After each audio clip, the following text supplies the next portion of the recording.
year for the sport of MMA. We've seen legends return, records be broken, and new champions crowned in fights that won't soon be forgotten. In this video, we've listed 10 of the best moments that have defined the year in mixed martial arts. Israel Adesanya unifies the middleweight title. The UFC middleweight champion Israel Adesanya has had perhaps one of the best years for a fighter on the UFC roster. After a quick rise through the rankings in 2018, Adesanya started the year off fiercely as he defeated Anderson Silva at UFC 234, which was dubbed an early fight of the year contender. The New Zealand native would then go on to face Kelvin Gastelum at UFC 236 for the interim middleweight title. This fight would find a way to become an even stronger fight of the year candidate, as the two fighters went to war with each other. After this war, Adesanya would finally face Robert Whittaker at UFC 243 in a unification bout, which couldn't have gone any better for Adesanya, as he finished the champion within 2 rounds in Melbourne, Australia. Israel Adesanya now boasts a perfect record of 18-0 and has become a pay-per-view star for the promotion. Hopefully we'll get to see him have an even bigger 2020. One championship. Century event makes 85 million viewer record.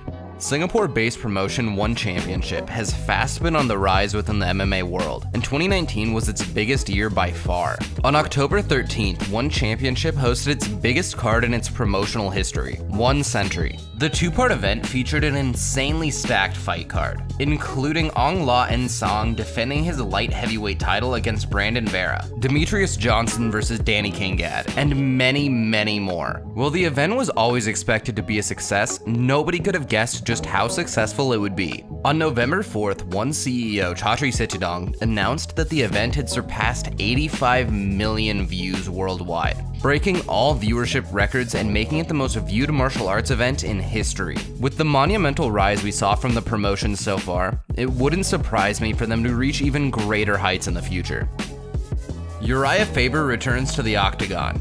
Fans thought they had seen the last of the California kid Uriah Faber back when he defeated Brad Pickett at UFC Sacramento back in 2016. He officially retired in 2017, which after 14 years and 44 fights, it seemed the perfect move, as it allowed him to focus more on coaching at Team Alpha Male. However, after being inducted into the UFC Hall of Fame, Faber must have got the urge, because after a long period of speculation of whether a return was possible, he proved it was when he announced his return and was booked to face Ricky Simone at UFC Sacramento.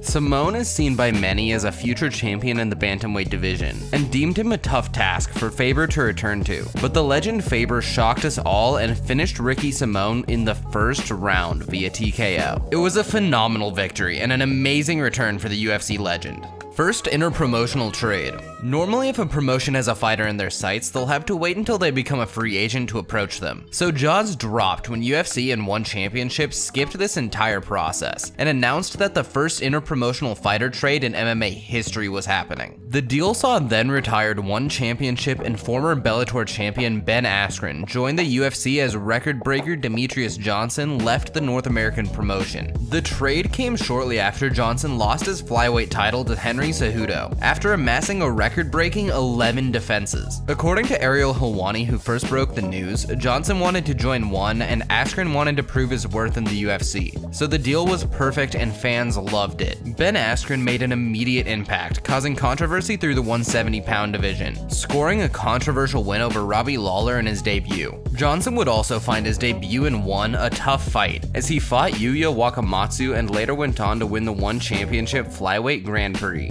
Ryan Bader becomes Bellator's first simultaneous champion. Ryan Bader was one of the first UFC stars to make the jump over to rival promotion Bellator back in 2017, and what a decision it has been for Darth Bader. After winning the light heavyweight title in his promotional debut, Bader set his sights on getting his name in the history books, and wound up being a participant in Bellator's heavyweight Grand Prix for the vacant title, after defeating Muhammad Lawal in the first round in an outstanding 15 seconds, and then beating Matt Mitrione by decision in the semifinals. The championship bracket was made, as Bader would face heavyweight great Fedor Emelianenko. In what was expected to be a close battle, Bader again astonished fans by defeating the heavyweight GOAT in 35 seconds. A truly emphatic victory for the company's first dual champion. But a modest Bader later told media in the post-fight interviews that he felt he was only just into his prime.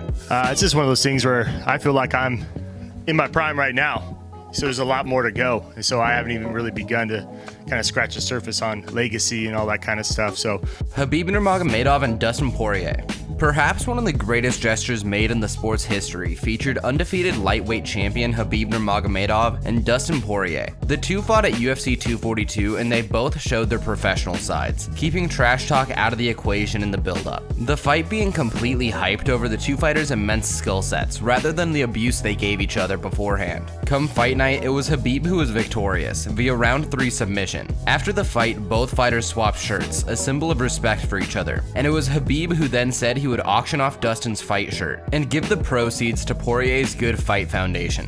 In Instagram, I'm gonna put this t-shirt and I'm gonna sell this. And I don't know how much I'm gonna make, and all money I'm gonna send him to his fund, and he can do whatever he want about, because I hear about he do some charity stuff. We're famous, we have money, but we can help people, why not? Khabib posted on his Instagram that the shirt sold for $100,000.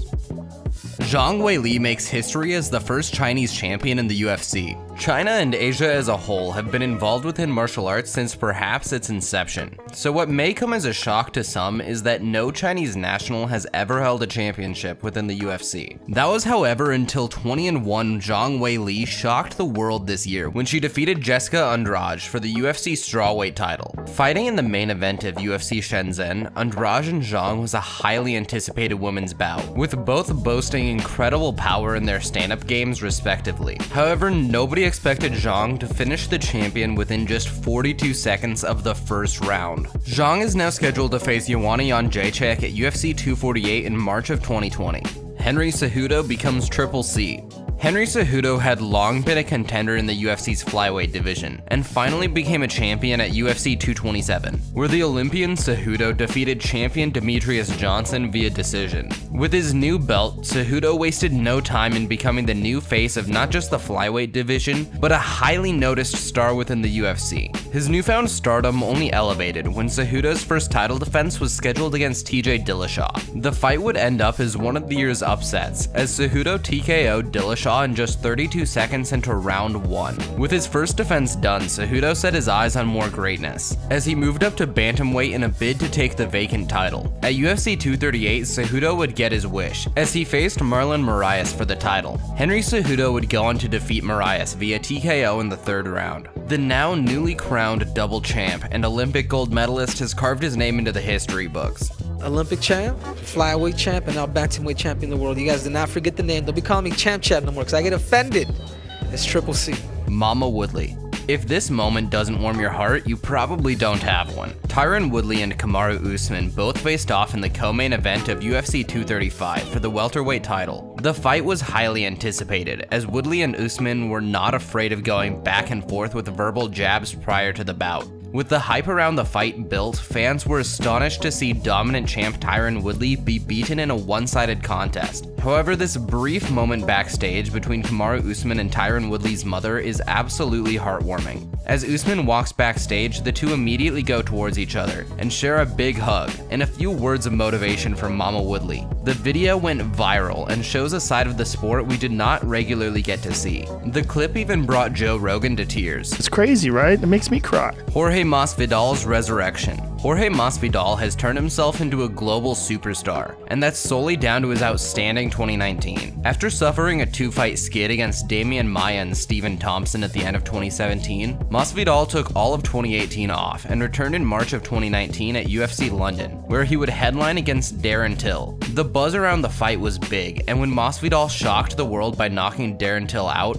the buzz around Gamebred was back. However, he didn't stop here. In a backstage interview, Masvidal broke the net by unleashing the infamous 3-piece and a soda. Masvidal would then find himself in a short-term rivalry with UFC newcomer and MMA veteran Ben Askren. Many thought the fight could go either way, but nobody expected the fastest KO in UFC history as Masvidal threw a flying knee straight to the head of Askren, finishing him off in a record 5 seconds. These 2 wins alone made Masvidal's 2019 perhaps one of the best years of his career. But the cherry was yet to be put on the top, as the UFC would book a matchup between Masvidal and the Stockton bad boy Nate Diaz. Many thought Diaz's Stockton slaps and toughness would be enough to see him secure the win, but Masvidal was just too powerful, and after a controversial stoppage, Jorge Masvidal sat upon his throne as the baddest motherfucker in the UFC. Give him the 3-piece with the soda. That's gonna wrap it up for our list of the best moments in 2019. If you enjoyed the video, be sure to hit the like button down below. There is a lot of content we can't fit into these videos, so be sure to comment anything you'd like to see in a future one. And special thanks to Lucas for editing the video and Kali for writing the script. Their links will be down in the description. See you guys.